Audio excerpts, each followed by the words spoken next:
So anong mga benepisyo guys ang makukuha natin sa pagpapasting?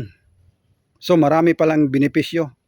Ito hindi ko to sariling kwento-kwento lang, hindi ko sariling haka-haka to. Base sa mga research ko, nire-research ko talaga yan.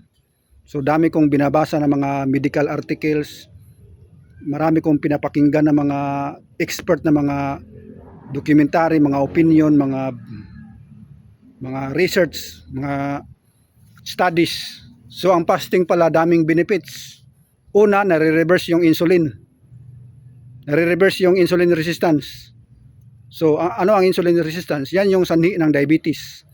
So number one na gamit ng fasting, nare-reverse yung insulin resistance. So number one. To. Tapos, bababa yung kolesterol mo. Siyempre, nagkunti ang kain mo, nagbawas ka ng kain. Bababa ang kolesterol mo. Tapos, cleansing. Pang-cleansing sa katawan. The best na pang-cleansing sa katawan. Yun yung tawag nila na sa scientific term na autophagy. O autophagy. Autophagy. So, ano ang autophagy? Yun yung nagpapasting ka tapos wala nang laman tiyan mo. Ang nangyayari, ang katawan mo, doon na siya kukuha ng enerhiya sa mga naipon doon sa mga fats mo, sa mga muscle mo. Yung mga fats doon, kakainin na niya yun. Tutunawin na niya, gawin niyang enerhiya. So, bakit naging cleansing yung autophagy? Kasi yung lahat ng mga dumadaloy na mga sobra-sobra na mga molecules dyan sa katawan mo, sa mga muscle mo, tutunawin niya. Ika-convert niya sa energy yung cells natin. Yun ang tawag na autophagy. So parang kinakain niya sarili niya ba? Yung katawan natin, kinakain niya sarili niya. Pero ang unahin niya, tutunawin yung kakainin yung mga cells. Una yung mga yung mga patbili. Pag may mga taba-taba ka dyan, yan yung unahin kakainin ng katawan mo pag nagpapasting ka. Kaya wala kang hanggang kalaunan papayat yan. Kukunti na lang yung yung patbili mo pag nagpapasting ka.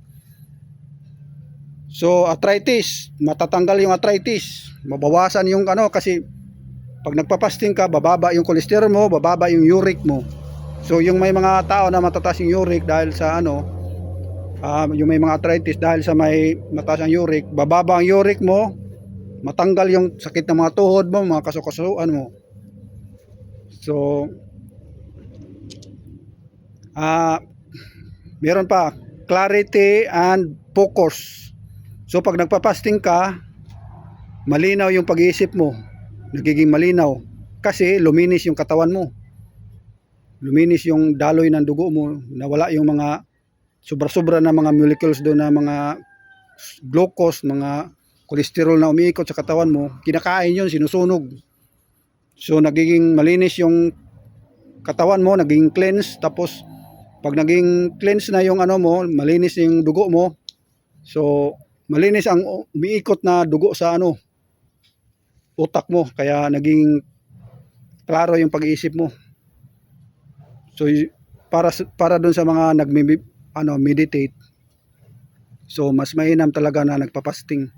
Kaya sa mga sinauna nagpapasting yung mga yoga, yung nag-yoga, yung mga sinaunang tao, nagpapasting yan sila pag aayuno, meditate kasi mas clarity, mas klaro yung pag-iisip nila, mas focus sila. So marami pang dahil benefit sa fasting. Yung mga sinasabi ko, kunti lang yun. So meron pa yung pampababa ng BP. Pag may high blood ka, pag nagfasting ka, hindi lang sugar ang bababa sa'yo, o hindi, ang BP mo rin. So pag bumaba ang BP mo, pag bumaba ang sugar mo, bababa rin ang BP mo. Kasi magkalapit yan sila.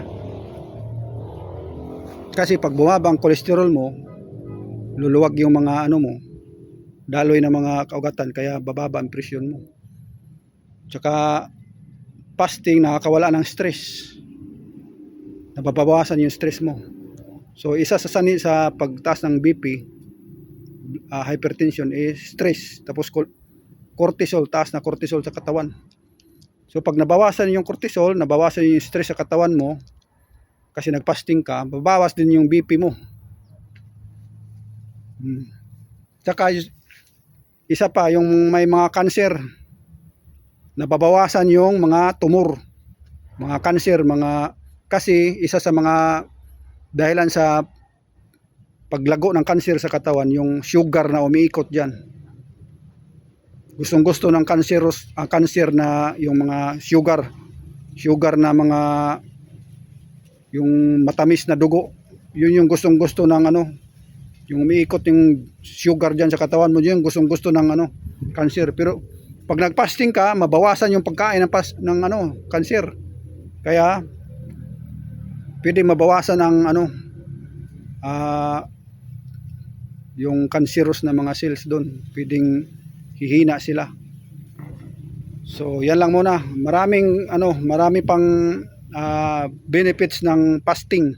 So follow lang guys yung mga iba kong mga video diyan. Isasabi ko kasi ito short video lang. Isasabi ko pang iba na kung anong gamit ng fasting, kung gaano siya ka-epektibo sa pag-reverse ng mga halos lahat ng mga common na mga sakit ng tao. Yung mga sakit na mga nakukuha lang sa pagkain, mga katandaan na ba, sa lifestyle, yung mga tawag doon mga degenerative disease. So number 1, fasting, pababain ng sugar. Insulin, pababain. Insulin resistance, kaya kailangan i-reverse. So follow guys yung ibang mga video ko, may mga ibang informasyon na magaganda na mga matutunan nyo.